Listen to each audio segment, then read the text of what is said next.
Hola. Hola, buenas tardes a todos los participantes. Gracias por acompañarnos en la tarde de hoy. Tenemos la presencia especial del doctor Daniel Sobato, a quien me adelanto para agradecerle la gentileza de poder acompañarnos en el día de hoy y brindarnos todos sus conocimientos en esta charla. También Adrián Simeoni, que va a moderar en el día de hoy el panel para poder también poner a disposición del doctor Sobato las preguntas que lleguen de parte de todos los que nos están acompañando por el canal de chat. No queremos demorar mucho más el inicio, así que en primer lugar le voy a dar la palabra al director de nuestro Instituto de Investigaciones, el doctor Lucas Navarro, que nos va a hacer un pantallazo de lo que es la economía previa a las elecciones legislativas, con un análisis acerca de las coincidencias entre lo que fue el año 2013 y este año 2021. Así que Lucas, te doy la palabra antes de continuar con el acto, te escuchamos, muchas gracias y bienvenidos. Bueno, muchas gracias, buenas tardes, un saludo especial para Daniel Sobato, con quien tuve la oportunidad de hablar hace unos años, cuando estaba en Chile. Voy a hacer una breve mención a un informe que acabamos de elaborar en el Instituto de Investigaciones Económicas, en donde hacemos un paralelismo entre la situación económica y las distorsiones que afectan la economía argentina ahora, en este 2021, y lo que pasaba en el año 2013, como tener una referencia, una perspectiva previa a lo que fueron las elecciones de medio término de aquel año y lo que serán las elecciones de medio término en la Argentina. En primer lugar, en lo que es la situación económica, esto es muy importante en términos del sentir de la población en cuanto al bienestar económico, y eso influye en las preferencias electorales. Y en ese sentido encontramos que en la previa de las elecciones de 2013, tanto la economía como los salarios reales estaban virtualmente estancados, si uno compara respecto a inicios de 2012, que fue básicamente el inicio de la gestión de gobierno de Cristina Kirchner en el periodo fines 2011 a fines 2015. ¿Qué pasa en la actualidad? En la actualidad, en cambio, lo que vemos es que la economía se encuentra sumergida en una fuerte recesión, y que el salario real promedio es 6,4% inferior al de inicios de 2020. Justamente en relación al poder adquisitivo y a la inflación, y ya pensando en las coincidencias, en ambos momentos del tiempo, o sea, 2013 y 2021, lo que vemos es que la política económica estuvo marcada por fuertes y crecientes intervenciones del Estado en la economía para frenar sin éxito la inflación. Y dos aspectos llamativamente similares que ocurren en ambos periodos tienen que ver con la represión cambiaria y el congelamiento de tarifas. Son ambos instrumentos, por cierto, que muy poco efectivos o directamente que no tienen ninguna efectividad, que se utilizan para frenar la inflación sin éxito. En ambos periodos tuvimos una brecha cambiaria que, cuando uno compara la brecha cambiaria previa a las elecciones de 2013 y de 2021, encuentra que en ambos periodos está entre el 60 y el 70%, esto es comparando el dólar blue con el dólar oficial. Y cuando uno ve también en materia de congelamiento de tarifas, lo que representan los subsidios energéticos, también ve que entre el 60 y el 70% del costo de generación de energía era cubierta con subsidios, tanto en 2013, en esta época del año, como ahora en 2021. Y dado que tanto la brecha cambiaria como la importación de energía a la que conduce el atraso tarifario termina sosteniéndose con reservas, resulta también relevante entonces considerar la posición de reservas netas del Banco Central en ambos periodos. Y lo que vemos en este sentido es que la situación actual es mucho peor que la de 2013. El déficit de reservas en relación al año 2013 es de casi 14.000 millones de dólares, estoy hablando de reservas netas, y esto aún con el impulso que da el agro a las reservas este año. Por lo tanto, entonces, si bien en términos cualitativos 2013 y 2021 son similares, me refiero sobre todo a las distorsiones que afectaron a la economía y esta situación de estancamiento económico, la crisis económica y la vulnerabilidad de hoy es muy superior que la de 8 años atrás. Algo que también se ve en 2013 es que a medida que se acercaban las elecciones de medio término, las reservas se decrecían a un ritmo acelerado, esto para mantener estas distorsiones que mencionaba antes. Luego vemos que aún con la derrota electoral del oficialismo en aquel año, que no fue suficiente para revertir su mayoría en el Congreso, no hubo un cambio en la estrategia del gobierno y al contrario se siguieron profundizando las distorsiones y la pérdida de reservas que se redujeron en más de 16.000 millones de dólares adicionales desde el momento de las elecciones hasta fin de término de ese gobierno. Y bueno, cuando uno vuelve a la situación actual, ¿qué encontramos hablando de reservas? Que hay una fragilidad de reservas mucho más grande que hace 8 años, aún con el aire que da el campo, pero cuando consideramos los compromisos que tenemos con el fondo en 2022 de más de 18.000 millones de dólares, vemos que es imposible pagar los compromisos con las reservas que tenemos. Entonces, los caminos posibles son dos: acordar con el fondo e iniciar un proceso de normalización de la economía o continuar distorsionando la economía. Esto dependerá mucho del resultado electoral. Si al menos la decisión sobre el acuerdo con el fondo pasa por el Congreso, en síntesis y cerrando los datos, sugiere que estamos en una suerte de déjà vu económico. Respecto a 2013, queda abierta la pregunta sobre si también será un déjà vu electoral y si esta vez la derrota del oficialismo logrará frenar sus avances que en nuestra opinión son nocivos para la economía del país. Y eso es todo. Muchas gracias por la atención.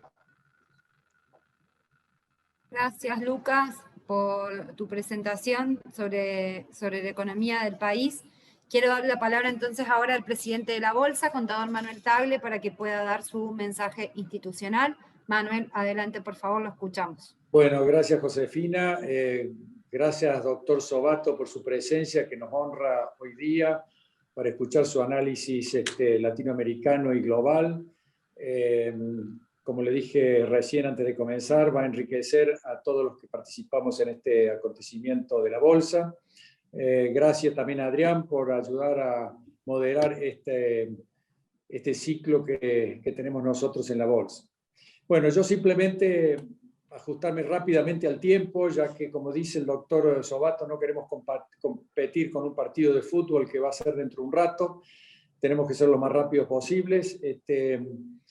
Adrián va a leer el currículum del doctor Sobato, así que en ese sentido yo hago una reflexión muy rápida y pasamos a que el doctor Sobato inicie su disertación. Yo simplemente decir que Argentina tiene que optar, está en una encrucijada desde hace un tiempo y con este gobierno se ha intensificado, que es elegir entre seguir probando suerte con un socialismo que ha fracasado en todo el mundo y particularmente en Latinoamérica, con una economía estatizada, intervenida por el Estado permanentemente, con controles de precios, con intervenciones de todo tipo, que ya sabemos, no hace falta que las describamos, o recuperar un capitalismo que es lo que está funcionando en todo el mundo, con una economía de mercado que genera riqueza y bienestar en la sociedad y que nosotros venimos resistiendo desde hace mucho tiempo a tomar este camino porque creemos a veces en esa posición intermedia, en ese camino del medio, que en un momento estuvo de moda, pero que ya también fue descartada por los países que intentaron hacer una economía ni estatista, ni capitalista, ni de mercado. Y realmente Argentina tiene que optar definitivamente por el capitalismo y la economía de mercado si quiere salir de esta situación tan difícil en que nos hemos metido todos sin querer, por lo menos este gobierno. Quería hacer una introducción sobre lo que vivimos en Latinoamérica. Latinoamérica tiene 4 grandes grupos de países, aquellos países, como dije recién, que son socialistas, como Cuba y Venezuela, y que sabemos que tienen un gran fracaso en sus economías internas, pero tienen una particularidad que han logrado sostenerse a través del apoyo de las Fuerzas Armadas en el poder político. Es decir, que la falta de estabilidad económica que tienen en sus economías la reemplazan por el poder de las Fuerzas Armadas que logran apuntalarlos en el poder durante un periodo muy largo de tiempo, a pesar de que la sociedad seguramente no convalida estas incursiones. Por otro lado, tenemos economías como Brasil y Ecuador que han tomado un camino ahora, Ecuador un camino hacia la mayor libertad y hacia una economía más de mercado con el triunfo de Lasso, y Brasil, que desde que está Bolsonaro también ha optado por un camino más definidamente liberal, pero claro que hay alguna inestabilidad también política en esos países, porque aún no han terminado de consolidar el proceso de crecimiento. Esperemos que eso se termine de consolidar para que estos países sean también países que definan su rumbo y en el buen sentido.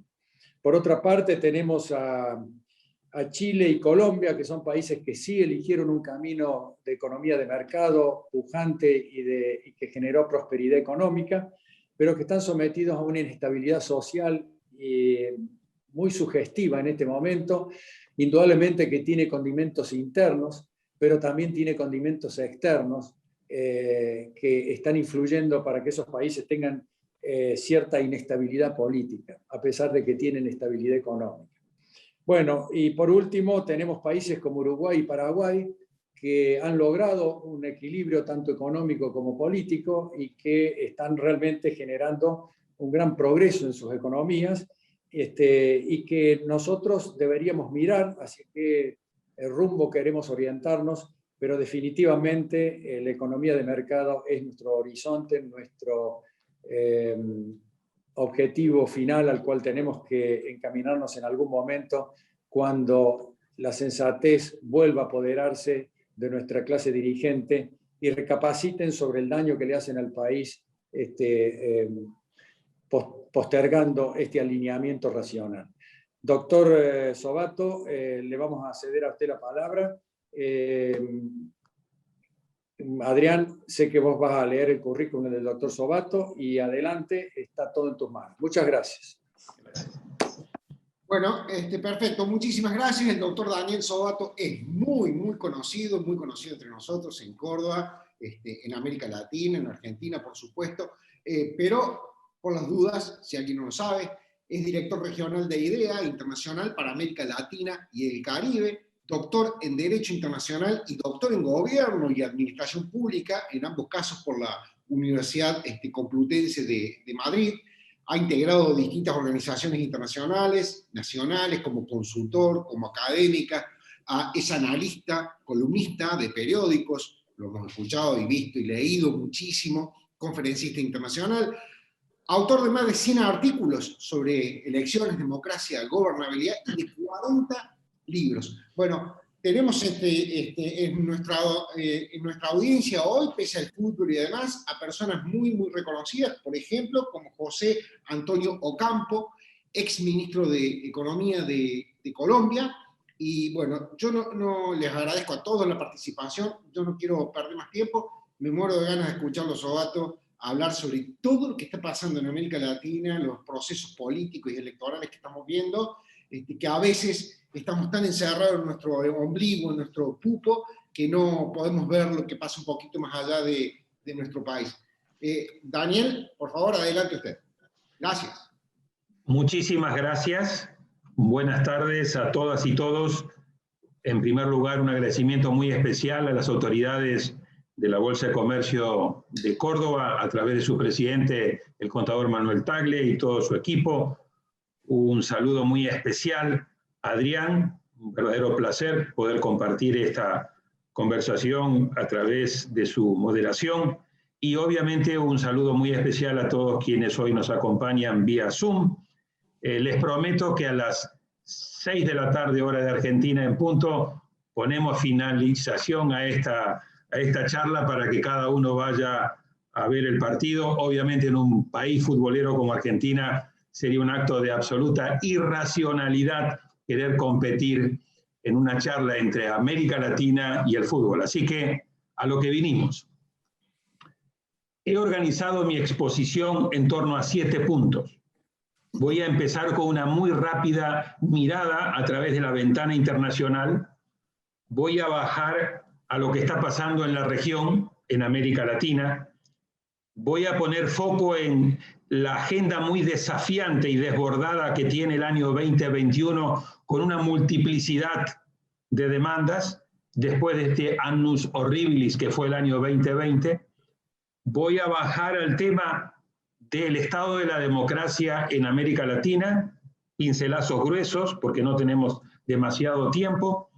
Luego, bajar al tema del superciclo electoral latinoamericano, este proceso de 4 años en virtud del cual entre el año 2021 y el 2024 la totalidad de los países de América Latina, salvo Bolivia que tuvo sus elecciones en el 2020, van a celebrar elecciones presidenciales y congresuales. De ahí identificar los principales riesgos que estoy detectando en la región, las principales tendencias y una reflexión final. Todo esto en aproximadamente 20-25 minutos para que tengamos tiempo para poder dialogar, para poder hacer un intercambio de puntos de vista y por lo tanto desde ya, desde el mismo inicio de esta exposición, les pido las disculpas del caso porque voy a hacer más bien un surfing, voy a ir más bien a nivel superficial porque no tengo el tiempo de ir a nivel de profundidad, sin perjuicio que después en la parte de preguntas y diálogo podamos profundizar sobre aquellos aspectos o países que ustedes tengan particular interés. Arrancamos pues. Primer punto, rápida mirada, abrimos una ventana a lo que está pasando en el mundo y ¿qué encontramos ahí?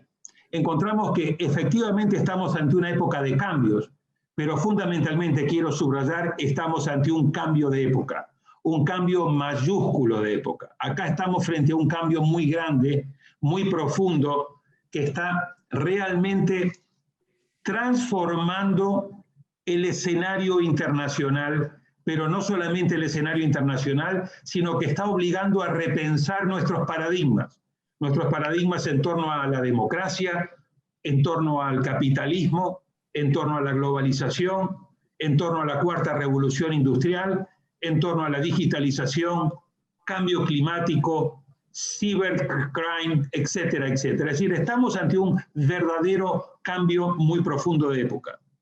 Por lo tanto, este cambio, como era de suponer, viene acompañado de un alto nivel de incertidumbre y de volatilidad. Y como bien ha dicho Tom Friedman en su último libro, Gracias por llegar tarde, una aceleración tecnológica que nos obliga realmente a podernos poner a la altura del desafío.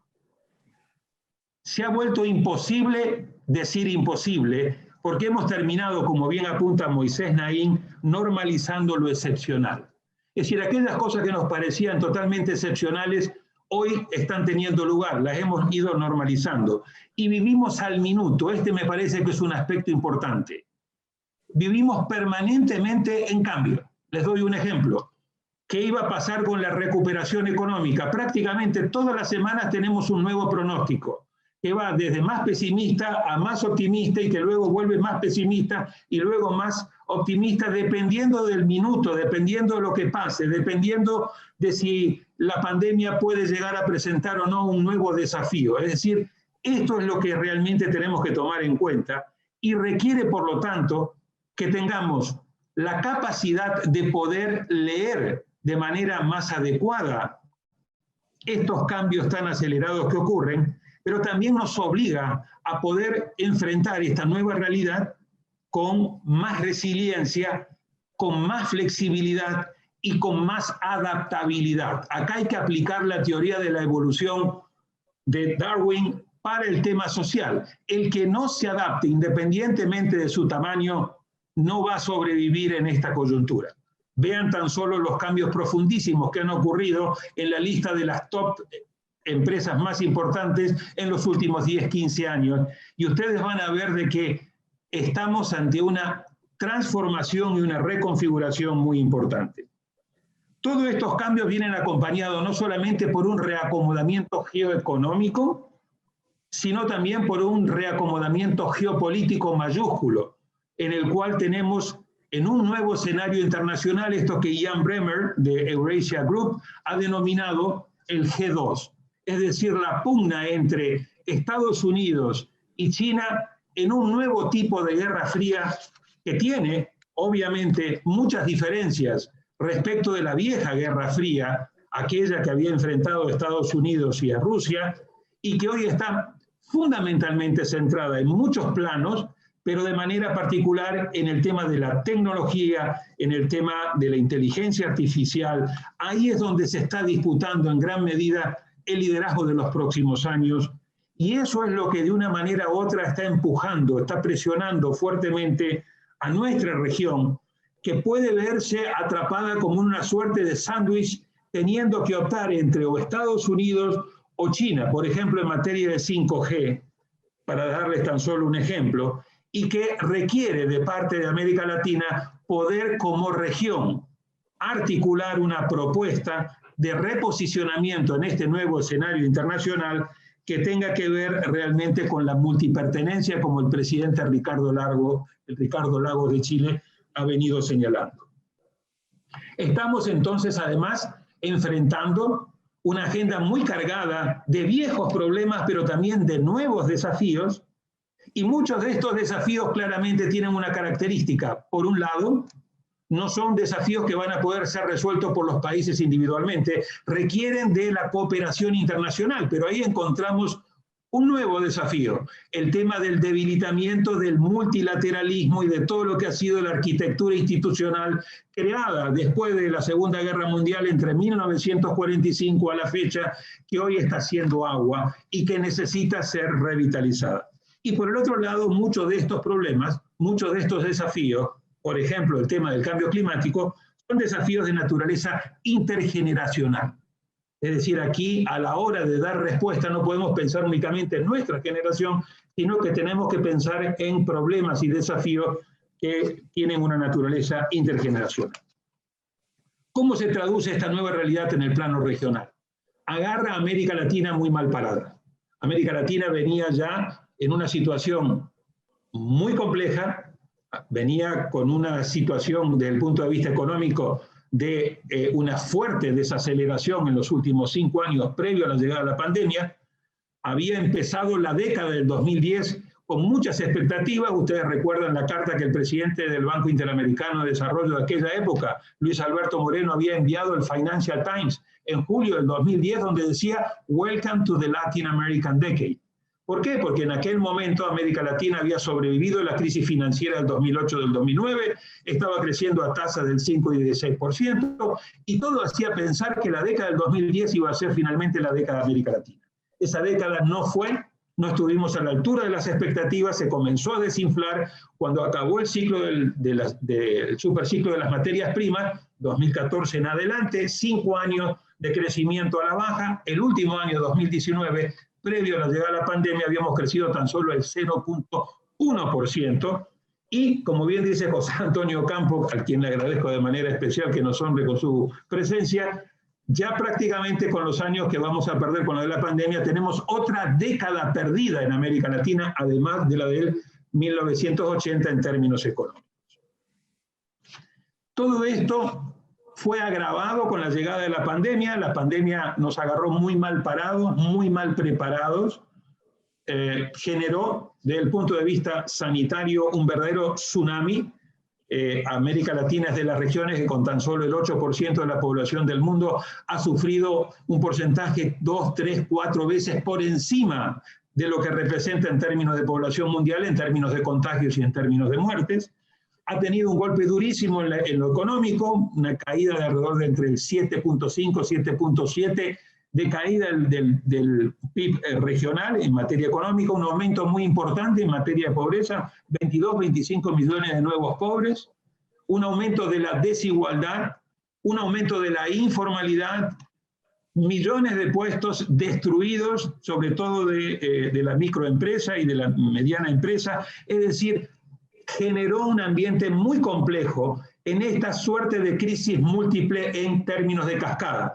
Empezó por el tema sanitario, le pegó a la economía le pegó a lo social, y lo social obviamente a lo laboral, y de ahí obviamente todo esto se extendió, aumentando el nivel de malestar social que ya había en muchas de las sociedades latinoamericanas.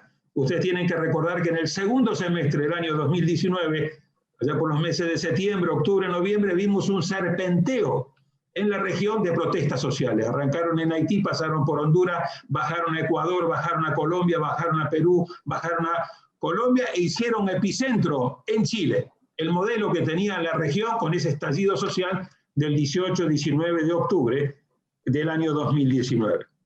Entonces, los problemas que ya veníamos teniendo estructurales previo a la pandemia, agravados y acelerados en muchos casos por la propia pandemia, que vino a complejizar muchos de estos problemas, generaron una situación de una suerte de caldo de cultivo, de combinación tóxica, donde claramente sociedades irritadas se combinaron con un aumento del malestar social, se combinaron con democracias fatigadas, se combinaron con presidentes que están crecientemente arrinconados, con bajo índice de popularidad, con instituciones de la democracia representativa particularmente deslegitimadas, con el desfonde, como estamos viendo en muchos casos, de partidos políticos, con un aumento de la polarización agravado en muchos casos por un mal uso de las redes sociales y de las campañas de desinformación y de fake news. Y todo esto fue generando y está generando, obviamente, una situación de marcado desafío para la región. Obviamente, acá hay que hacer una nota de pie de página muy importante y marcar de que América Latina se caracteriza por ser una región con mucha heterogeneidad. No todos los países están pasando por la misma situación, pero sí podríamos comenzar a identificar luego algunas de las principales tendencias que afectan. Pero obviamente hay países de países. Uruguay, más allá de sus desafíos y problemas, en mi opinión, yo lo he denominado un rincón nórdico dentro de América Latina, separado por el río más ancho del mundo, que es el Río de la Plata. La situación de Uruguay no tiene nada que ver con la situación que tiene, por ejemplo, Nicaragua o el Triángulo Norte en Centroamérica. Los espacios fiscales que han tenido Perú, hasta cierto punto Colombia y Chile para hacer frente a la crisis, no tienen nada que ver con los reducísimos o ausentes espacios fiscales que tienen países como Argentina. Entonces, hay una heterogeneidad, pero también hay tendencias regionales importantes. ¿Qué estamos viendo también? Estamos viendo de que obviamente todo esto, después de este annus horribilis que fue el año 2020, obviamente entra el año 2021 con una enorme carga de expectativas. Yo les voy a enumerar nada más para que ustedes vean la complejidad de lo que hoy es gobernar. 12 de aquellos aspectos que yo siento de que están siendo fundamentales en el año 2021 y que todo gobierno debería poner atención. Primero, empezamos por el tema de hay que enfrentar con éxito la pandemia, cosa que muchos países de la región no lo están haciendo. De hecho, algunos lo ignoraron, lo subestimaron. Bolsonaro en Brasil, Andrés Manuel López Obrador en México, Daniel Ortega en Nicaragua y así sucesivamente. Segundo, hay que ejecutar una efectiva y rápida campaña de vacunación, cosa que muchos países de la región tampoco lo están haciendo, con excepciones como puede ser Chile, hasta cierto punto como puede ser Uruguay, pero en la mayoría de los países la campaña de vacunación no va con la celeridad debida. Y esto es una alarma, un campanazo de alarma, de atención, porque la nueva directora de la Organización Mundial del Comercio acaba de declarar ayer, ojo, dice, hay tan solo alrededor de 20 países que lo están haciendo muy bien en materia de hacer frente a la pandemia y vacunación, con todos los riesgos, y eso va a generar de que la salida de esta crisis económica va a ser una salida a dos velocidades. Aquellos que pueden tener éxito en combatir la pandemia y vacunar van a salir mucho más rápido, y aquellos otros que no tienen la capacidad de hacer frente a la pandemia y una campaña exitosa de vacunación se van a ir demorando y atrasando. Entonces vamos a tener una salida de dos velocidades que va a aumentar aún más la brecha entre los países con éxito y los países que se están quedando atrás. Tercero, hay que reactivar la economía, que viene muy de la mano de lo que hagas en materia de pandemia y de vacunación. Reactivar la economía no quiere decir únicamente contentarse con rebotar. Siempre que caes como una pelotita, rebotas. El tema es cómo convertís el rebote en una reactivación y lo haces sostenible. Y eso tiene que venir acompañado de generar empleo. La destrucción del empleo es quizás uno de los rasgos más complejos que tiene esta coyuntura. 5, hay que mantener las ayudas, protegiendo a los sectores más vulnerables. Esto no lo viene recomendando el Partido Comunista, lo viene recomendando el Fondo Monetario Internacional y todos los organismos multilaterales diciendo, cuidado, no quiten la ayuda demasiado temprano porque si no vamos a encontrar a la coyuntura en problemas. Pero para seguir dando ayuda hay que conseguir recursos financieros frescos. ¿De dónde los conseguimos? ¿Reformas tributarias? Bueno, si vamos a hacer reformas tributarias en aquellos países donde todavía se puede hacer reforma, hay que hacerla con cuidado. Miren lo que le pasó al presidente Duque por hacer una buena reforma técnicamente tributaria, pero no en el momento político más oportuno. O tenemos que salir a buscar más deuda, etcétera. Pero todo eso nos genera un problema, porque muchos de los presidentes tienen que equilibrar con un ojo la calle, para que no se te caliente la calle y no tengas protesta, y por el otro lado, cómo equilibrar para no perder confianza en los mercados, en los inversionistas, y para que no vengan las calificadoras de riesgo a bajarte la calificación y te colocan en una situación difícil. Es casi como una suerte de un malabarista que tiene que tratar de tener la calle tranquila, pero los mercados tranquilos. Nada fácil. Hay que seguir haciendo las elecciones en un contexto de superciclo electoral y en contexto de pandemia. Hay que atender los viejos problemas del siglo XIX y del siglo XX. América Latina no dio resultados. Pobreza, desigualdad, corrupción, violencia, crimen, etcétera, pero también los nuevos desafíos que ya llegaron para quedarse. Cuarta revolución industrial, digitalización, cambio climático, etcétera. Hay que fortalecer el Estado de Derecho, no me voy a cansar de decir. Hay que fortalecer la independencia de la justicia, que es uno de los principales talones de aquí, de la región y de nuestros países. Porque sin una verdadera justicia no tenemos la fortaleza ni las instituciones para combatir la impunidad frente a la lucha de la corrupción y del crimen organizado. Y finalmente tenemos que proteger y repensar la democracia, adaptar las instituciones a las nuevas demandas. La sociedad ha cambiado, hay nuevas demandas, y hay que mejorar la calidad de las políticas públicas y la calidad de los servicios públicos, que es una de las demandas más permanentes. Y todo esto lo tenemos que hacer en democracia.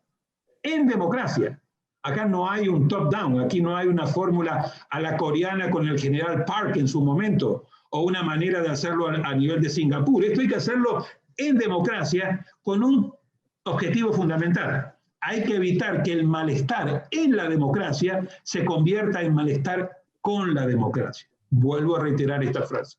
Hay que evitar que el malestar que existe hoy en la democracia se nos convierta en malestar con la democracia, porque cuando se nos convierte en malestar con la democracia, estamos en serios problemas. Vamos a ver cómo vamos a tiempo. Estamos un poquito jugados. Vamos ahora entonces al tema del estado de la democracia en la región.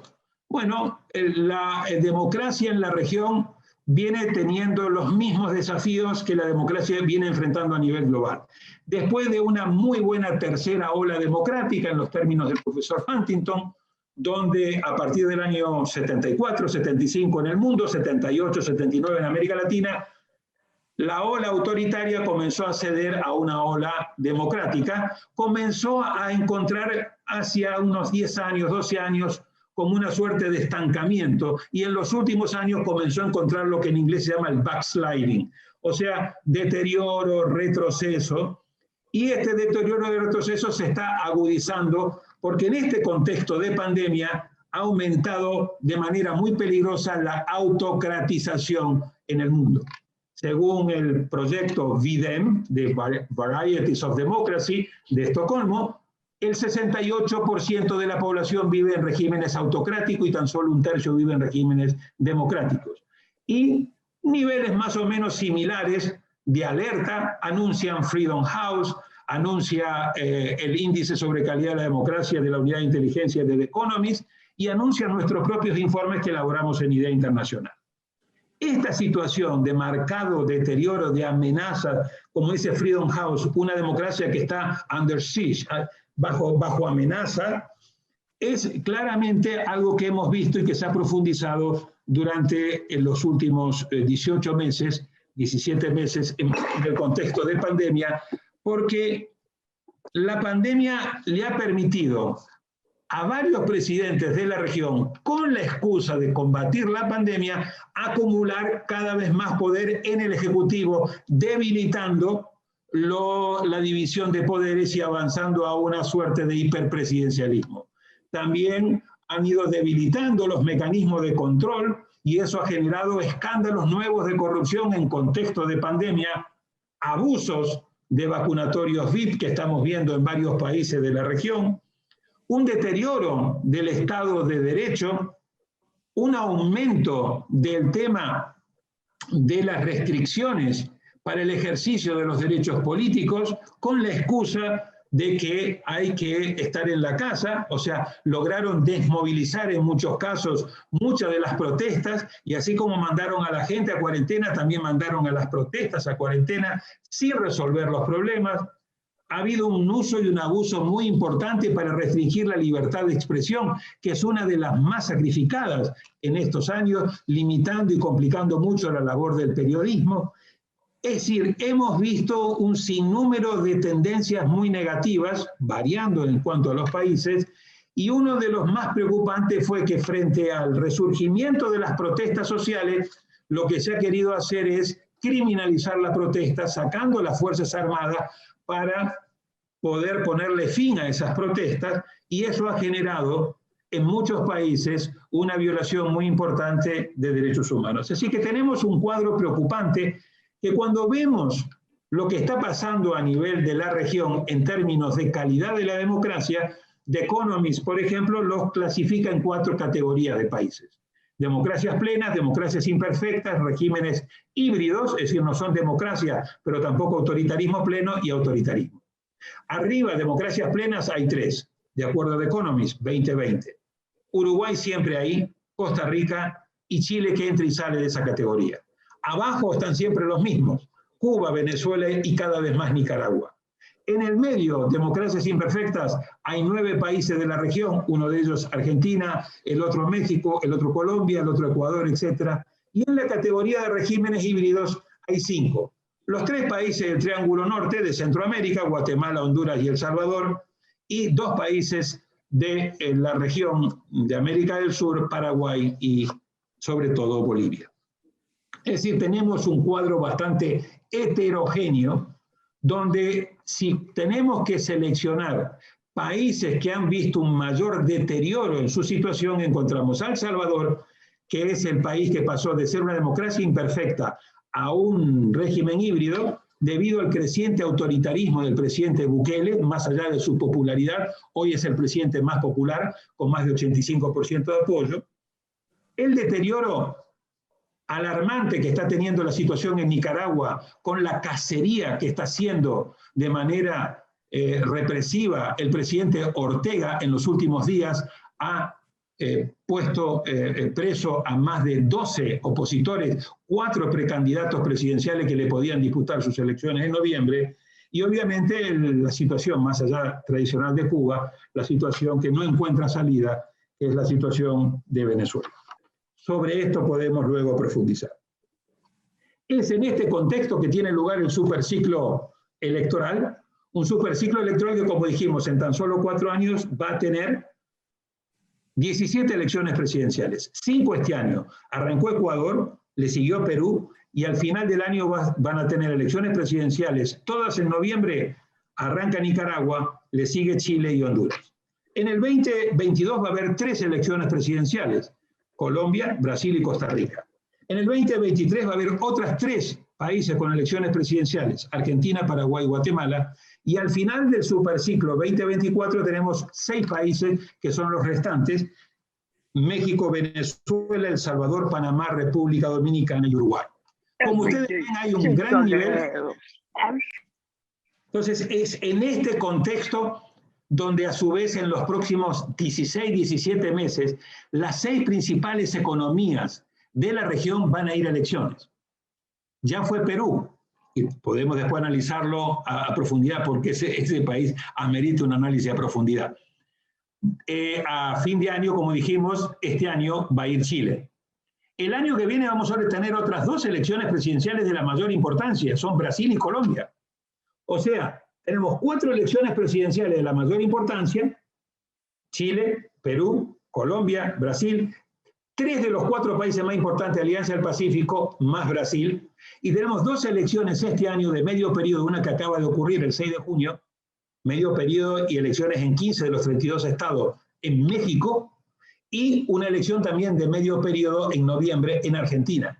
Son los únicos 2 países que tienen todavía las elecciones de medio periodo en América Latina, y son elecciones que por un lado se convierten en un verdadero referéndum de la primera parte del periodo, pero se convierten también en una mirada muy clara de cuál es el capital político que los presidentes tienen para terminar su mandato. En el caso de México, sin reelección; en el caso de Argentina, con la posibilidad de reelección. ¿Qué tendencias vemos de este superciclo electoral? Rápidamente. Uno, un uso creciente del voto castigo a los oficialismos. No importa si son de derecha o si son de izquierda, el que está en el poder por lo general termina perdiendo, porque estar hoy en el poder, con esta larga lista de cosas que yo les dije que hay que hacer, genera un desgaste. Salvo en el caso de Bukele, que es el único presidente que ha superado este tema con mucha solvencia. Segundo, este voto castigo genera mayor alternancia, y la mayor alternancia está generando ciclos políticos de gobierno mucho más cortos. ¿Ustedes se acuerdan de los ciclos políticos largos de inicios de la década? 4 gobiernos del PT en Brasil, 3 gobiernos seguidos del Frente Amplio en Uruguay, casi 4 gobiernos seguidos de Evo en Bolivia, 3 gobiernos seguidos o casi 3 gobiernos seguidos de Correa en Ecuador, 3 gobiernos seguidos del kirchnerismo en Argentina, etc. Esos gobiernos largos, 20 años del chavismo en Venezuela, han ido dando paso a unos ciclos políticos más cortos. Y esto viene acompañado de una mayor heterogeneidad ideológica en la región. Ustedes se acuerdan que en los primeros años de este siglo, estaba América Latina prácticamente dominada por gobiernos de izquierda o de centro izquierda o de extrema izquierda. Prácticamente lo único que no estaba en un gobierno de izquierda, por ejemplo en América del Sur, eran los gobiernos o de Uribe o de Santos en Colombia. Pues a partir del año 2015 empezó Macri, siguió en el 2016 Pedro Pablo Kuczynski en Perú, siguió en el 2017 Piñera, siguió en el 2018 Duque en Colombia, Bolsonaro en Brasil, Abdo Benítez en Paraguay.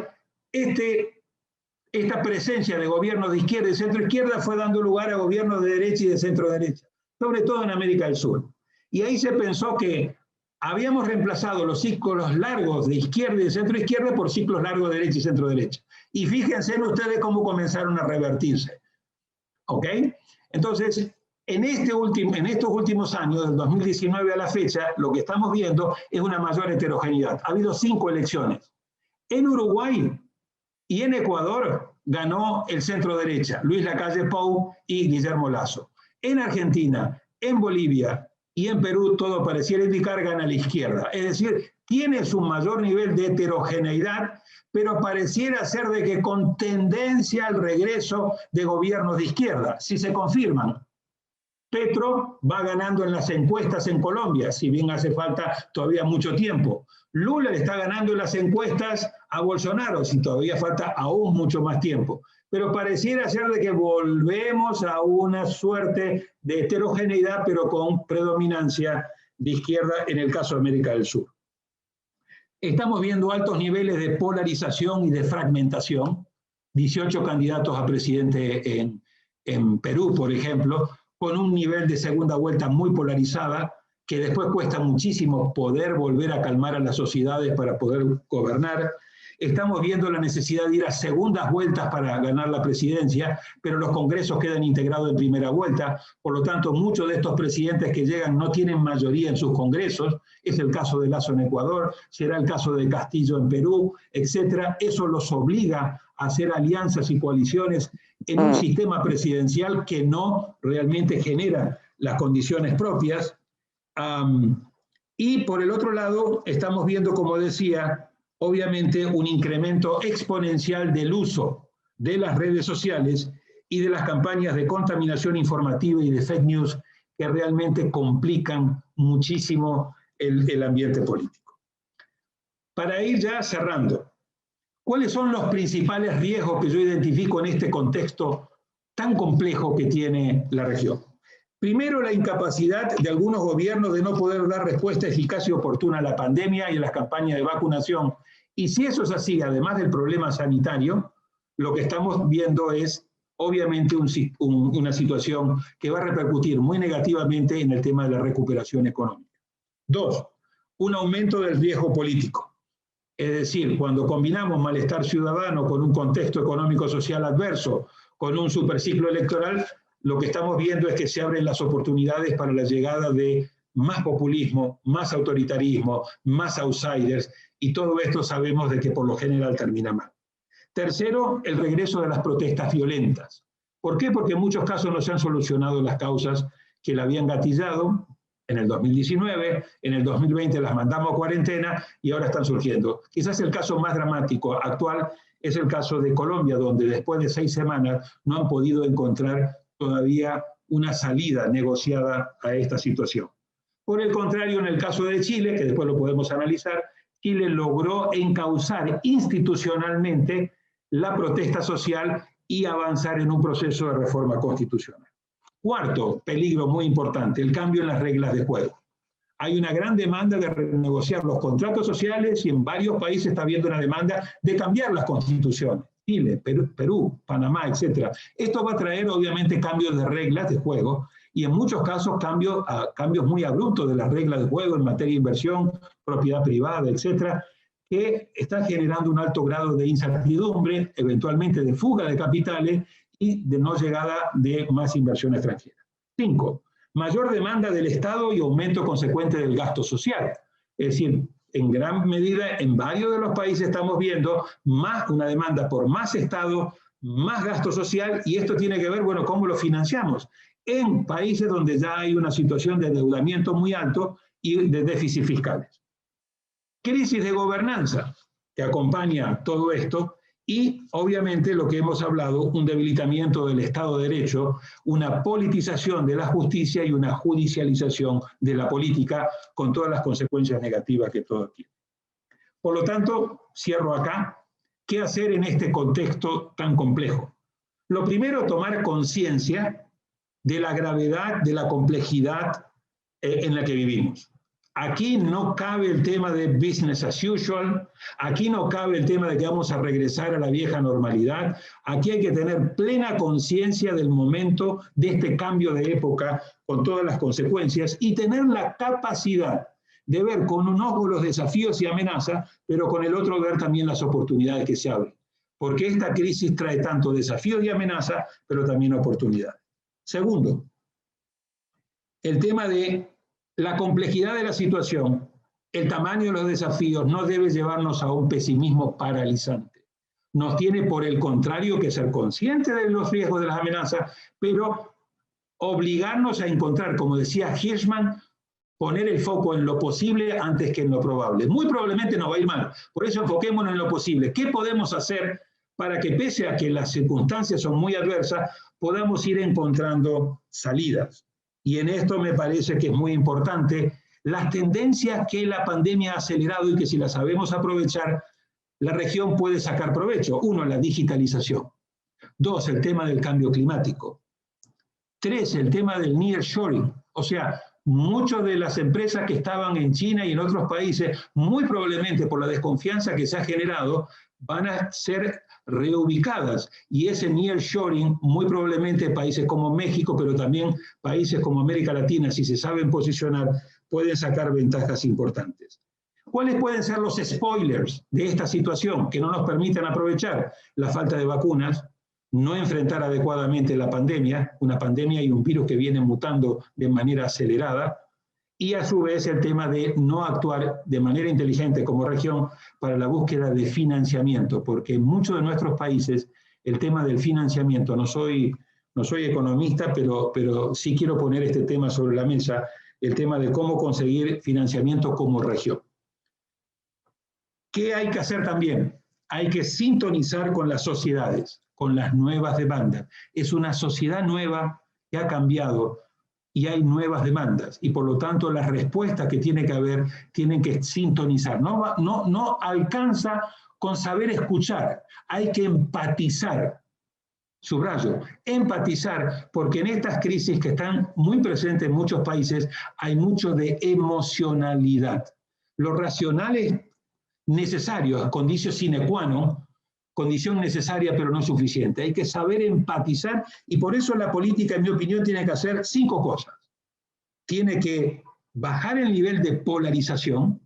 2, crear espacios para el diálogo y la construcción de consensos y de acuerdos. 3, manejar la brecha entre expectativas y realidad. 4, dar certeza y seguridad jurídica. Y 5, muy, muy importante, ofrecer esperanza.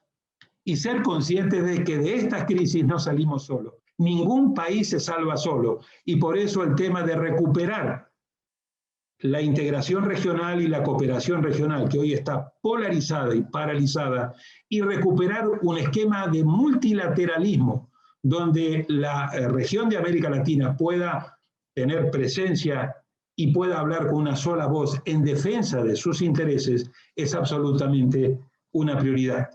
Cierro con esto. Nadie va a hacer por nosotros en América Latina lo que nosotros no hagamos por nosotros mismos. Y por lo tanto el destino, el presente en el que nos estamos jugando está en nuestras manos. Depende de la capacidad que tengamos, depende de la calidad del liderazgo político, depende obviamente de la capacidad que tengamos para relegitimar las instituciones, para mejorar la calidad de la política, pero por sobre todas las cosas depende de lo que cada uno de nosotros hagamos de nuestro talante para seguir adelante. Yo soy un señor de 64 años que nació en un pueblito de Santa Clara de Saguier, en la provincia de Santa Fe, que hoy tiene creo menos de 2.000 habitantes, una comunidad de piamonteses, un papá electricista, una mamá ama de casa, ninguno de los dos había terminado la secundaria, no tuvo la oportunidad de eso. Pero nací en una familia con mucho amor y nací en un país que tenía y que aseguraba a través de la educación una movilidad social ascendente. Eso es lo que América Latina en general y nuestra Argentina en particular tiene que recuperar. La posibilidad que cualquier chico de cualquier punto del país, con protección de sus padres, pero con un país que le garantiza la movilidad social ascendente, no tiene límites para crecer, para avanzar y para progresar. Y ese es el desafío en el que todos tenemos que sumar nuestro aporte. Muchas gracias por invitarme y quedo atento a sus preguntas y comentarios.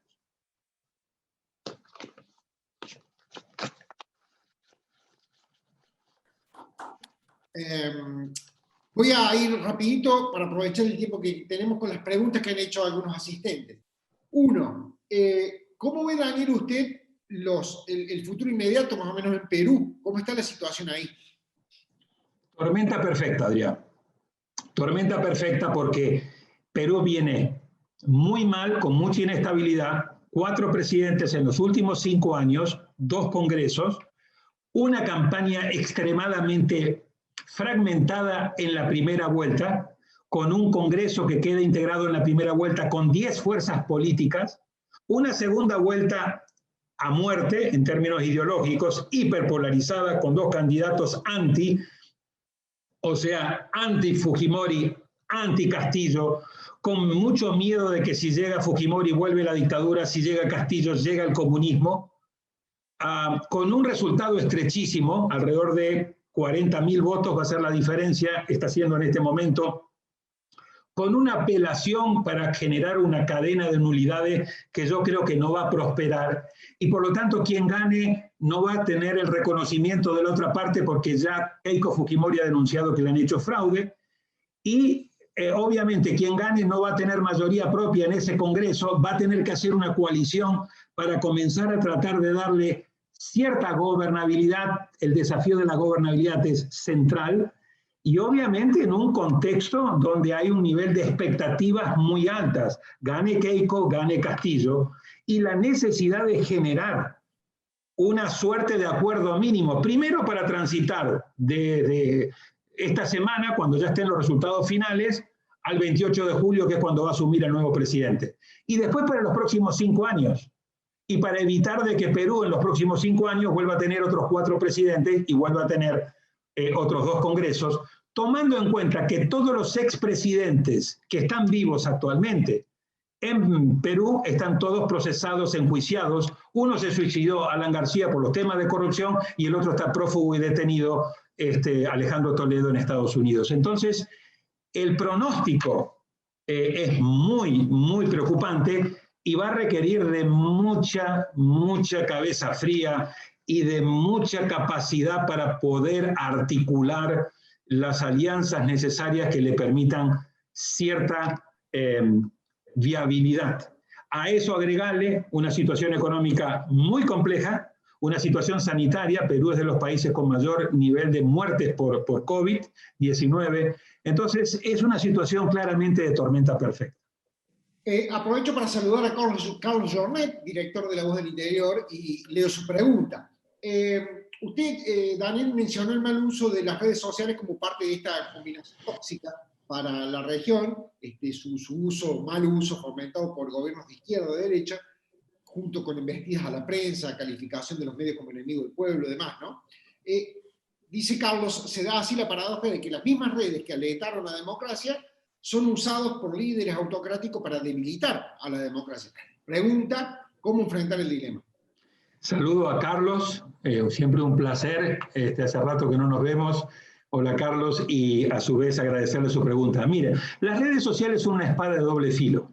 Las redes sociales, si son bien utilizadas, han ayudado y pueden seguir ayudando mucho, horizontalizan la política, conectan a la gente de manera, sobre todo a los jóvenes que tienen un grado alto de apatía.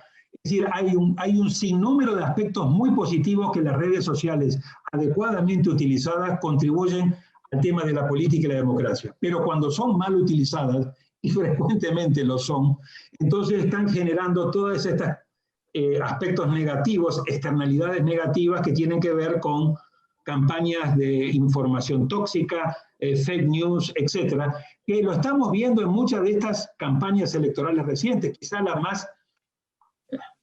más evidente ha sido lo que estamos viendo en Perú, donde corren un montón de noticias falsas, donde hay un discurso de odio, donde hay una cuestión muy de discriminación, etcétera. Entonces, ahí tenemos que hacerle frente. ¿Cómo? Nosotros estamos llevando en varios países con los organismos electorales diferentes metodologías de trabajo. Número uno, hay que atacar el problema, pero siempre siendo cuidadosos de frenar en la línea para no entrar a violentar la libertad de expresión. Ese es un aspecto muy importante, muy complejo, pero muy importante. Por ejemplo, el Partido Verde en la campaña, en la elección reciente del domingo del 6 de junio en México, utilizó a influencers para que los influencers el día de la elección hicieran una campaña articulada para llamar a votar por el Partido Verde.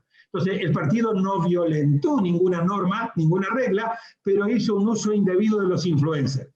Bueno, ¿qué estamos haciendo nosotros? Número uno, tratar de educar a la ciudadanía sobre el problema, sobre el peligro. Número dos, hacer instancias de fact-checking, es decir, verificar y inmediatamente contrarrestar noticias falsas con noticias, articular acuerdos con las plataformas sociales, con Twitter, con WhatsApp, etcétera, con Facebook, para que ellos también contribuyan a este tema. Es decir, una serie de aspectos dirigidos, hemos puesto en marcha en varios países acuerdos con los partidos políticos y las plataformas sociales para hacer un manejo ético de las mismas. Es decir, hemos avanzado, yo te diría, en unos 6 o 7 países. No hemos eliminado el problema, pero sí estamos realmente contrarrestando estos desafíos, pero en democracia y sin violentar la libertad de expresión. Si después Carlos tiene interés, lo podemos conversar porque hay ejemplos muy buenos para ver. Lamentablemente no puedo hacer preguntas que yo quería hacer porque la audiencia sigue haciendo preguntas y hay algunas muy, muy interesantes, no todas. Una de Raúl Hermida, por ejemplo, que pregunta, dice, bueno, muchos gobiernos en América Latina financiaron autocracias, autoritarismos, con la renta de materias primas. Creo que Raúl debe estar pensando en casos típicos de Venezuela con el petróleo, pero no el único. Dice, pregunta si puede seguir la región basando sus economías en esas explotaciones de materias primas, ¿no? Un saludo muy especial a Raúl también, gracias por la pregunta. Mira, vuelvo a decir, yo no soy economista, pero claramente el éxito, si ustedes ven la secuencia económica de América Latina, ven década perdida en términos económicos en los 80. Después viene todo lo que fue el consenso de Washington en los años 90. Todo el tema de privatización, etc. Ahí la región comenzó a crecer nuevamente hasta que se la llevó puesta la crisis asiática, la crisis argentina, la crisis mexicana, etc.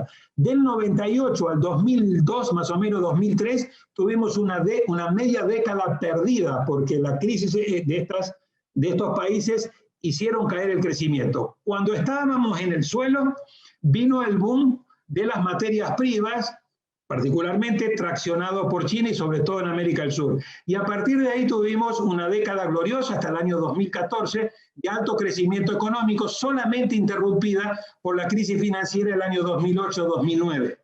Pero una crisis de la cual la región, América Latina en general y América del Sur en particular, rebotaron rápido. Ustedes se acuerdan que en el 2009-2010 la región rebotó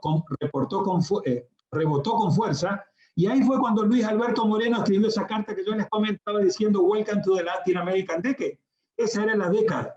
4 años después terminó el superciclo de materias primas, la cosa se comenzó a desinflar y 1 año después la derecha comenzó a ganar de la mano de Macri, luego le siguió PPK en Perú, luego le siguió a Piñera, Bolsonaro, etc.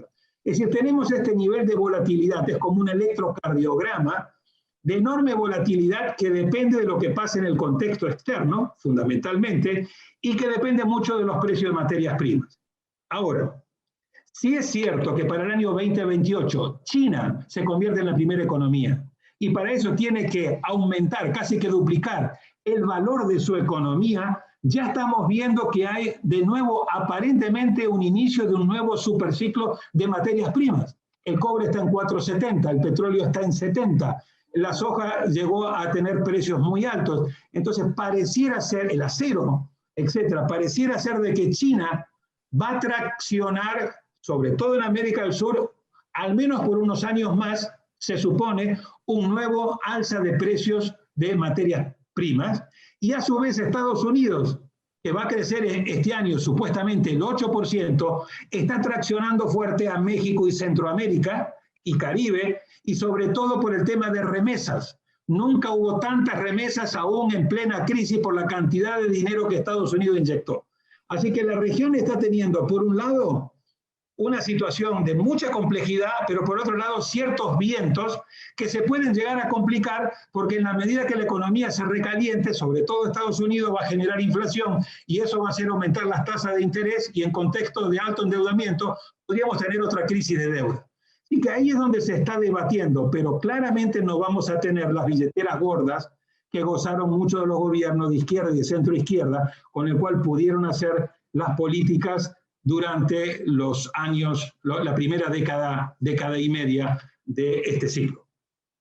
Ahora, perdón, termino de contestar esto. Sería una locura que siguiéramos apostándole a las materias primas en pleno siglo XXI, porque eso ya nos está reprimarizando muchas de las economías. Por lo tanto, agarrar el viento de cola para salir de esta coyuntura, bien, pero América Latina tiene que invertir fuerte en innovación, en educación, en tecnología, donde estamos tremendamente atrasados, si quiere insertarse en la cuarta revolución industrial, en la digitalización y sobre todo en la economía verde, que es economía con crecimiento y con cambio climático. Y eso implica un cambio en el modelo de desarrollo que tenga como norte cumplir con los objetivos de desarrollo del 2030, pero que tenga como objetivo diversificar la matriz productiva y, como yo siempre aprendo de mi maestro José Antonio Campo, que también venga acompañado también de una reindustrialización, porque él señala de que nos hemos desindustrializado de manera temprana y eso ha generado un problema de crecimiento para la región.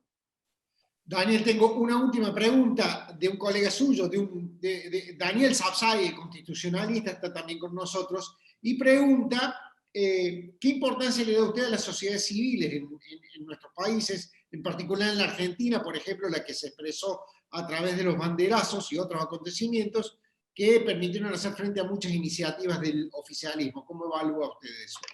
Un saludo muy afectuoso a mi querido tocayo Daniel. Gracias por... Daniel, si me permite, lo saludo también. Es un honor que esté Daniel Sapsay. Está también Antonio María Hernández, otro constitucionalista prestigioso de Córdoba, y tenerlo a José Antonio Campo como oyente en esta disertación suya me parece también un honor, y si le parece al final le podemos pedir una reflexión sobre los problemas que está viviendo Colombia, que ha sido exministro de Economía de Colombia, ¿o no? Encantadísimo, encantadísimo. Siempre es un placer escuchar. Una economía liberal que está hackeada nos da un poco de preocupación y sería bueno que nos haga una reflexión. Absolutamente. Adelante, Daniel. Siempre es un placer. Y un saludo también muy cariñoso a Antonio María Hernández, quien ha sido mi profesor hace muchos años en la Universidad Nacional de Córdoba, y es un queridísimo amigo. Mira, Daniel Sapsay, realmente el papel y la importancia de la sociedad civil es fundamental. Es fundamental porque lo que hay que hacer para mejorar la calidad de nuestras democracias es reciudadanizarlas. Y ahí el papel de la sociedad civil cumple un aspecto fundamental. Cumple un aspecto fundamental para darle la savia, la vitalidad que toda democracia necesita a través de este enfoque de bottom-up, es decir, de abajo hacia arriba, donde la sociedad civil es la que realmente debe llevar el liderazgo, pero también de vigilia. O sea, la sociedad civil cumple un factor fundamental en tutelar, cuidar, proteger, resguardar todo lo que son los valores republicanos de una democracia. Así que en esa doble tarea de reciudadanizar a la democracia, darle vitalidad a través de la participación, pero también en su labor de tutelaje, en su labor de estar alerta, de salir a defender la vigencia, y sobre todo cuando tenés países con institucionalidad débil, la importancia de la sociedad civil se acrecienta aún más. Así que realmente para mí es de las cosas más importantes que tenemos si queremos mejorar la calidad de nuestras democracias. Cierro aquí para que podamos escuchar a nuestro querido José Antonio sobre el tema de Colombia. Bueno, muchísimas gracias por, además encantado de estar en esta presentación de Daniel. Yo diría, yo precisamente quería hacer una anotación que me parece que es muy relevante para Colombia, que tiene que ver con dos temas, que es interrelacionados. El primero es la fragmentación de los sistemas partidistas y casi la conversión en muchos países de personas en partidos, por decirlo de alguna manera. Son partidos con unas personas. Y en segundo lugar, unos movimientos sociales a los que no tienen ninguna conexión o a los cuales no tienen ninguna influencia el sistema partidista. O sea, es una cosa totalmente, digamos, diferente, digamos. El caso colombiano, lo segundo es absolutamente evidente. Digamos, estas protestas, digamos, se han dado en forma totalmente autónoma del sistema partidista. Casi que uno podría decir ningún partido político, ni siquiera Petro, digamos, ha tenido realmente una influencia importante sobre las protestas. Bueno, ahora, y además el sistema político se está fragmentando. Y como lo hemos visto, a mi juicio, con dramatismo en Perú, digamos, cuando uno tiene un sistema político totalmente fragmentado, partidista totalmente fragmentado, es muy difícil armar, digamos, gobiernos. Y sospecho que lo mismo está ocurriendo ahora con la Asamblea Constituyente de Chile. O sea, esa fragmentación me parece a mí que es un tema bastante complejo. Ahora, sobre el caso colombiano, yo diría, agregaría, digamos, dos cosas. En primer lugar, digamos, hay unas razones de fondo, digamos, que están detrás de las protestas, que de hecho ya se habían dado en el 2019. Esa es una nueva versión, digamos, de esa oleada de protestas del 2019. Y que tienen que ver, que se han agudizado además con los efectos de la crisis del COVID, como lo decía Daniel. Y yo diría, son dos problemas muy complejos. El problema es primero la desigualdad social, que en el caso colombiano pues se compite con los peores casos de América Latina, o sea, Brasil y Guatemala y Colombia son los tres países con las peores distribuciones del ingreso. Y segundo, el tema de las oportunidades para los jóvenes, que se han deteriorado enormemente por el colapso del empleo. Y por lo tanto, digamos, la sensación de muchos jóvenes de que no tienen futuro y que, digamos, hace muy difícil la situación. Esas son como dos situaciones de fondo que yo creo que hay que tener en cuenta y que el gobierno va a tener que encontrar algunos, y la sociedad va a tener que algunos mecanismos de diálogo constructivo. Y lo otro que yo anotaría, a mi juicio, la administración Duque tardó demasiado en tomar acciones de todo tipo, o digamos de dos tipos. En primer lugar, las acciones de diálogo para encontrar, digamos, algún escenario, digamos, en el cual se puedan discutir los temas de fondo de manera pacífica, digamos. Y en segundo lugar, en también tomar acciones para evitar el problema más serio que ha habido en Colombia, que son los bloqueos de vías, que han generado unos impactos dramáticos, sobre todo en la región, en la región del Pacífico colombiano, o sea, la región de Cali hacia el sur, hacia Ecuador. Digamos, donde ha habido una paralización total de muchas actividades económicas porque no hay transporte. Eso incluye el principal puerto de Colombia, que es Buenaventura. Entonces yo creo que la falta de acción en materia de bloqueo de vías, que es básicamente impedirlas, digamos, por parte del Estado, tardó demasiado y ahora se está haciendo, sí, pero como al comienzo no se hacía absolutamente nada, pues se multiplicaron, porque, digamos, los distintos actores decían, bueno, si el gobierno no bloquea es porque es fácil bloquear. Y así fue. Y entonces se multiplicó y llegamos a más de 2.000 bloqueos de vías, que es una cosa absolutamente dramática y que ha generado un impacto quizá incluso peor que de la pandemia en términos de las actividades económicas. Así, un breve resumen, pues, de mi visión de este tema. Bien, muchas gracias. Una última pregunta, ¿puedo hacer una yo, Daniel? Porque veo que estamos compitiendo bien con el partido, bastante bien. Mi pregunta es la siguiente. Por lo que usted describe y lo que uno ve que pasa en América Latina, uno ve en los sistemas políticos como a raíz de la crisis, una tendencia en algunos casos hacia la autocratización que usted mencionaba, en otro caso hasta a la implosión de los partidos políticos, como me parece que ha sucedido en Chile, o otros países que se las arreglan todavía los partidos políticos más tradicionales para tratar de ir gestionando la crisis y sobrevivir. ¿Cuál le parece a usted que puede ser más el futuro de estas tres tendencias, más predecible o más posible para la Argentina?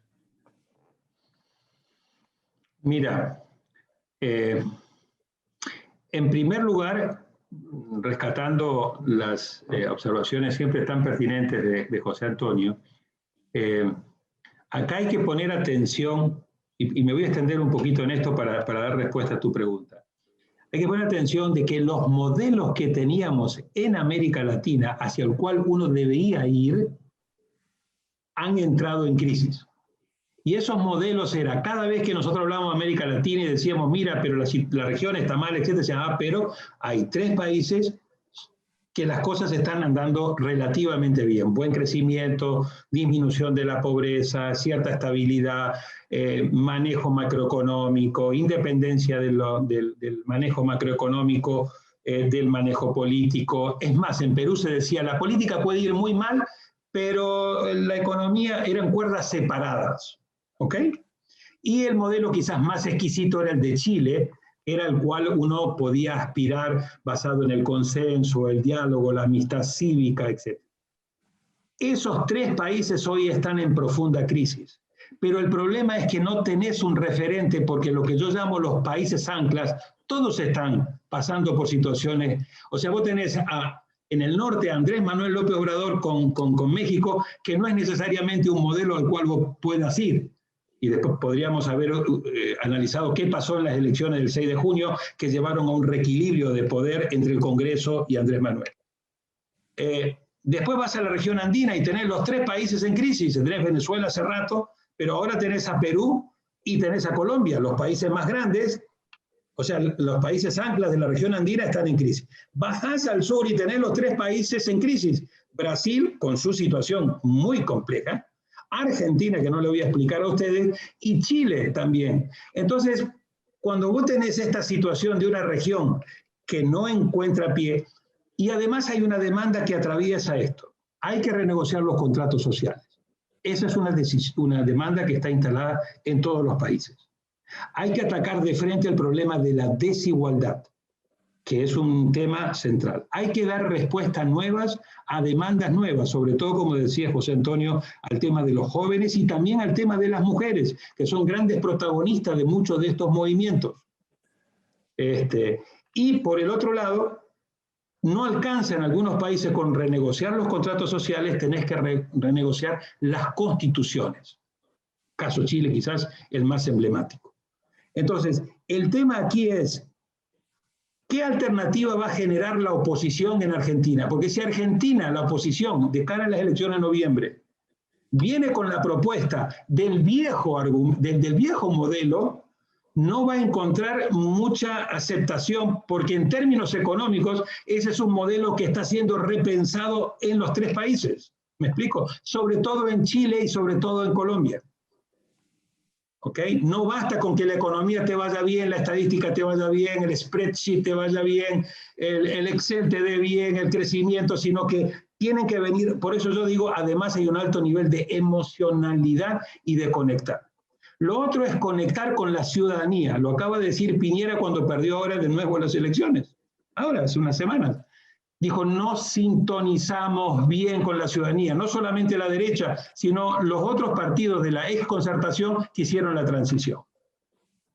Cardoso acaba de decir, no terminamos de entender bien lo que está pasando. Poco como lo de los Borbones, que no entendemos. Acá hay que ponerle mucho énfasis a poder entender cuáles son estas dinámicas. Entonces, de los 3 modelos, yo creo que Argentina va a depender mucho de lo que pase en esta elección de medio periodo de noviembre. Para mí es de la época de la transición a la democracia, quizás la elección de medio periodo más importante para la Argentina desde el punto de vista institucional.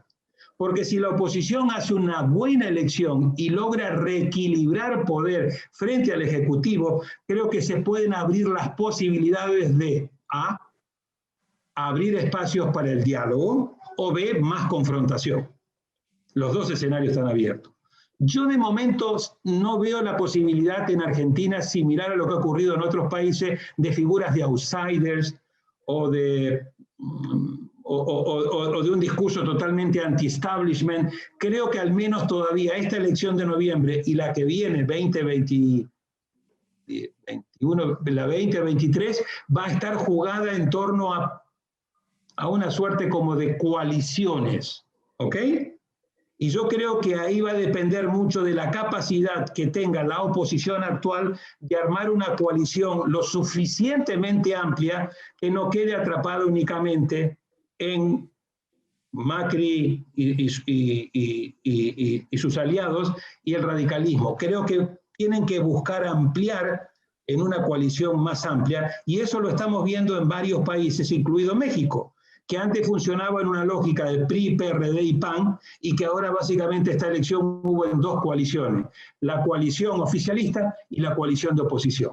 ¿Por qué? Porque no alcanza la competencia. Entonces creo que vamos a ir viendo una reconfiguración. Si por el contrario el gobierno logra un éxito muy importante, o al menos es no un éxito muy importante, pero mantiene una mayoría clara, yo creo que vamos a ver una profundización por los incentivos perversos que tiene el sistema electoral argentino.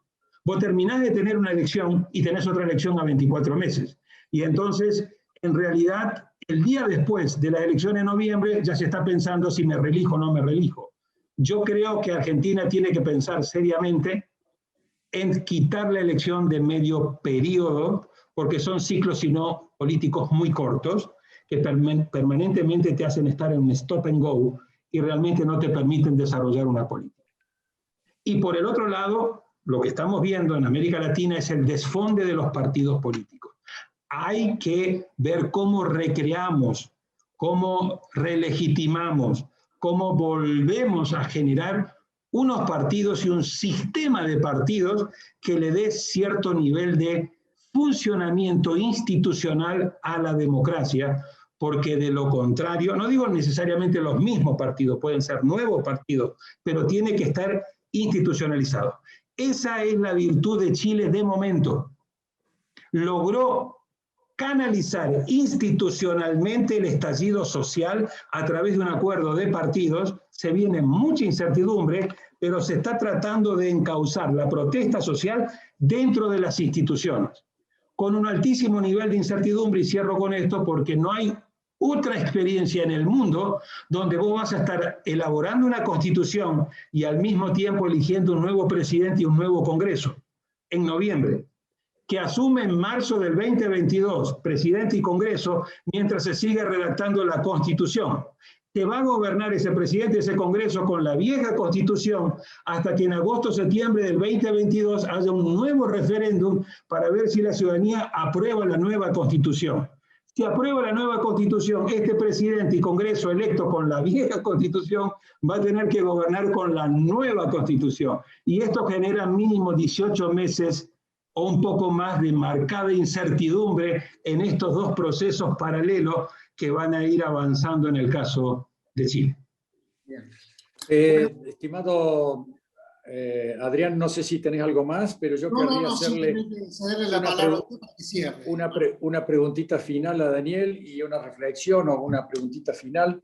La verdad, Daniel, muy interesante todo y querría aprovecharlo sobre una reflexión final suya, porque toda la descripción que usted ha hecho es de un gran realismo, de una profundidad enorme, y quizás a mí me preocupa que este desequilibrio que se produce en algunos países de la región que han tenido una economía que ha crecido, que ha estado racionalmente ordenada, está teniendo conflictos sociales por algunos indicadores sociales que seguramente hay que ajustar, pero en una economía que funcione eficientemente. El riesgo que veo y que me preocupa es si esto nosotros no nos va a llevar a una mayor predisposición en la región, a aumentar la presencia del Estado y restringir más las libertades económicas a raíz de estas situaciones, ¿no? Y la segunda pregunta es si usted confía que en Argentina los factores institucionales que tenemos aún en juego, que es una oposición que está haciendo frente a un cierto avasallamiento a las instituciones de la República, ¿va a realmente resistir este embate o tendremos realmente alguna sorpresa en ese sentido? Sobre la primera pregunta, me gustaría de nuevo invitar al querido profesor José Antonio Campo en términos económicos. Nadie mejor que él como experto, pero lo que yo veo es que claramente de muchos de estos procesos viene una demanda creciente de más Estado y viene una demanda creciente de más protección de derechos y de más inversión social. Esto lo vemos en Chile, lo vemos en Perú, lo vemos en Colombia, lo vemos en casi todos los países. O sea, demanda de más Estado y demanda de un protagonismo más importante del Estado en sectores como la salud, como la educación, la protección de derechos económicos sociales, particularmente en el caso de Chile, etcétera. Todo eso va a venir acompañado obviamente de más Estado, y el gran tema ahí es, bueno, cómo se financia un gasto público más grande.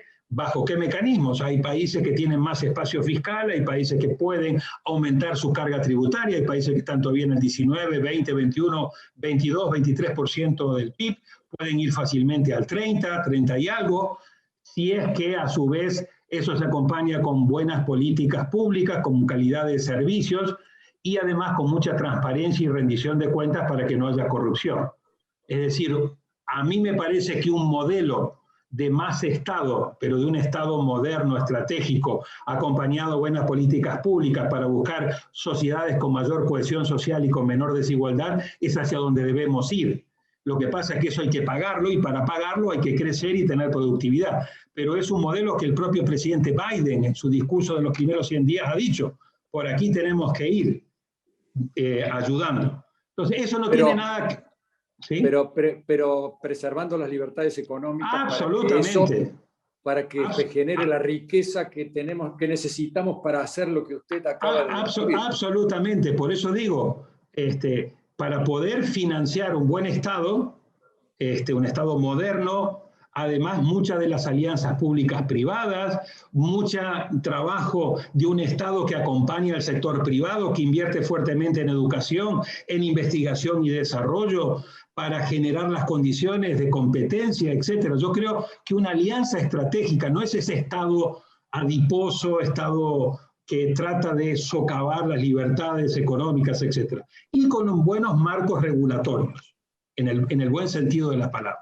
Así que por ahí yo creo que debemos ir, lo que pasa es que tenemos que hacerlo con brújula y obviamente con buen paso, poniendo mucho énfasis de que tenemos que mejorar la calidad de las políticas públicas, tenemos que mejorar la calidad de los servicios, eso no lo vamos a poder hacer si no tenemos un Estado moderno, bien, y a su vez tenemos que hacer mucho control y mucha transparencia para evitar corrupción. Y por el otro lado, pero me gustaría oír a José Antonio, yo creo que sin eso obviamente no vamos a salir, porque las sociedades en este momento están ya pidiendo otra cosa, y por eso decía que parte de la labor de la política va a estar en cómo maneja las expectativas versus las realidades y cómo, generando esperanza, puede ir gradualmente avanzando, generando mejores condiciones, porque volver al viejo modelo de que aquí el crecimiento es lo que importa y mantener estos niveles de desigualdad, eso no es viable, en mi opinión. O sea, el país que vaya por ahí va a ver sus calles quemadas y va a tener mucha inestabilidad. Y el tema del avasallamiento de las instituciones en el peligro en nuestro país, yo creo que es un peligro real, pero por eso yo creo que depende mucho de la responsabilidad, no solamente de la oposición, sino lo que decía Daniel Sapsay. Creo que también la defensa de las instituciones recae en la ciudadanía, en la sociedad civil, y creo que ahí es donde hay que estar alerta, defendiendo. El problema es cuando entras en un país donde tu nivel de pobreza está cercano al 50% o aún más, y por lo tanto el nivel de la importancia de los valores republicanos frente al de comer y recibir ayuda está obviamente no muy claro. Entonces ahí hay un desafío muy importante de parte de la sociedad civil de salir en defensa de lo que es la república y obviamente de lo que es la democracia. Bien. Bueno, Manuel, si usted quiere cerrar el evento, terminamos con las preguntas acá. Creo que Ocampo, Daniel lo habilitó para que hiciera alguna contestación, o no. No quiero dejarlo. No, yo estoy totalmente de acuerdo con Daniel sobre el tema de lo que acaba de decir. O sea, creo que la gran demanda es la demanda social. Eso va a requerir un mejor Estado y mayores recursos públicos. Entonces, la pregunta ahí es, depende mucho del país. Digamos, hay países que tienen altos niveles de tributación en América Latina. Brasil es el ejemplo más notable. Pero Argentina también tiene unos niveles de tributación altos. En mi país no. Por lo tanto, el caso de mi país puede ser aumentar claramente los niveles de tributación, pero en otros casos va a tener cómo se reasignan los recursos para garantizar eso.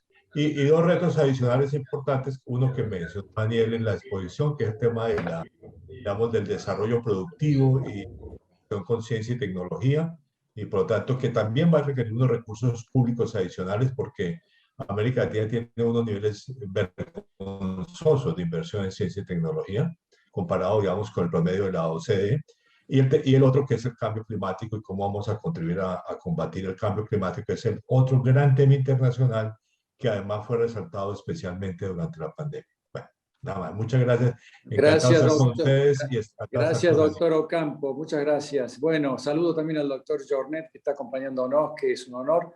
Y bueno, esperemos que realmente, y con esto cierro, estas nuevas demandas que son muy razonables desde el punto de vista social no terminen asfixiando y ahogando estas libertades que son tan importantes para resolver y dar una contestación adecuada a todas estas demandas sociales. Porque si esto es aprovechado por la política malintencionada, quizás en restringir las libertades, vamos a agravar el problema en vez de resolverlo. Así que debemos estar muy alertas en ese sentido, en mi pequeña y humilde reflexión. Bien. Bueno, gracias, doctor. Gracias, doctor Sobato, y te dejo después a vos, Adrián, para que cierres. Adrián, me gustaría cerrar con esto. Si no hay esperanza, no va a haber salida. Por eso yo hablaba de la movilidad social ascendente, de lo que fue mi niñez, de lo que fue. Porque yo sabía y tenía la garantía que en la Argentina de ese año 1960 y luego 70, si yo tenía unos padres que me empujaban, en el sentido que me apoyaban, y yo le dedicaba esfuerzo a los estudios, casi que tenía la garantía de que la movilidad social ascendente me iba a permitir a mí vivir desde el punto de vista socioeconómico en mejores condiciones que mis padres, con una educación mejor que la de mis padres. O sea, ese elemento de que vos ves de que en el túnel donde estás, si aún estás en el túnel, hay una salida, hay una luz, y que vos podés ir avanzando en torno a esa salida, es lo que tenemos que recuperar. Si no, y eso es lo que decía José Antonio respecto de muchos de los jóvenes que estamos viendo en varios de los países de América Latina, cuando vos ves que has estudiado, te has preparado, etcétera, y no ves futuro, no ves esperanza, entonces ahí la alternativa de la violencia, de quemar todo, de romper todo, puede realmente ser muy bien aprovechada por aquellos otros también interesados en desestabilizar. Tenemos que habilitar este nivel de esperanza, tenemos que manejar este nivel de expectativa con realidad, pero tenemos que dar un elemento de esperanza. Y digo esto porque conozco muchos amigos de Argentina cuyos hijos se están yendo a vivir fuera de la Argentina. Estamos perdiendo una enorme cantidad de excelencia, de capital humano. Y si no podemos hacerlo en el cortísimo plazo, tenemos que hacerlo para generar los incentivos para que mucha de esa gente que se fue quiera volver y quiera regresar a su país. De lo contrario me temo de que realmente vamos a encontrar tiempos nublados en América Latina y en particular en nuestro país por mucho tiempo. Esa es lo que tenemos que ponernos. Y esto no lo podemos hacer todos los días peleándonos, todos los días generando conflicto. Necesitamos abrir un espacio de entendimiento, de generar una suerte de mirada de mediano y largo plazo, porque si no, no hay salida. Y si no hay salida, este país que en el 74 tenía 4% de pobreza y que hoy tiene casi 50%, único país del mundo que yo conozco, me corregirá el doctor Ocampo, que multiplicó la pobreza por 12 veces, va camino al suicidio. ¿Me explico? Entonces, este es el momento de poder. Por eso digo, esta elección de medio periodo es muy, muy importante, Adrián. Es quizás la más importante como medio periodo desde el retorno de la democracia. Y en eso, cada ciudadano y cada ciudadana tiene que votar de manera muy consciente. Bien. Muchísimas gracias, Daniel Sobato. Muchísimas gracias a la Bolsa de Comercio por permitirme participar como moderador y, por supuesto, a todos los asistentes. Ha sido para mí un gusto, un placer escucharlo, Daniel. Muchísimas gracias por sus palabras y sus reflexiones. Gracias. Muchas gracias por la invitación. Gracias. Ha sido un placer. Fue una recomendación de un expresidente de la Bolsa, Horacio Parga, que nos dijo: Daniel es una persona muy interesante y realmente no nos ha defraudado con su exposición y esperemos realmente que este país deje de anteponer los intereses personales de la clase política y se fije en definir un lineamiento sensato y racional hacia el futuro para que esa esperanza que usted está pidiendo se instale en la sociedad argentina con un mensaje claro, coherente y sensato hacia el futuro de la Argentina. Eso es lo que necesitamos de una vez por todas los argentinos. Ojalá que así sea. Don Manuel, quería en la parte final agradecerle a usted de manera muy especial y obviamente destacar y agradecer de manera especial a mi buen amigo Horacio Parga por su recomendación y por darme la oportunidad y el honor de poder haber conversado esta tarde con todas y todos ustedes. Así que un abrazo grande y fraterno desde Panamá para nuestra querida Córdoba y para todas las personas que nos están acompañando desde otros países. Muchísimas gracias.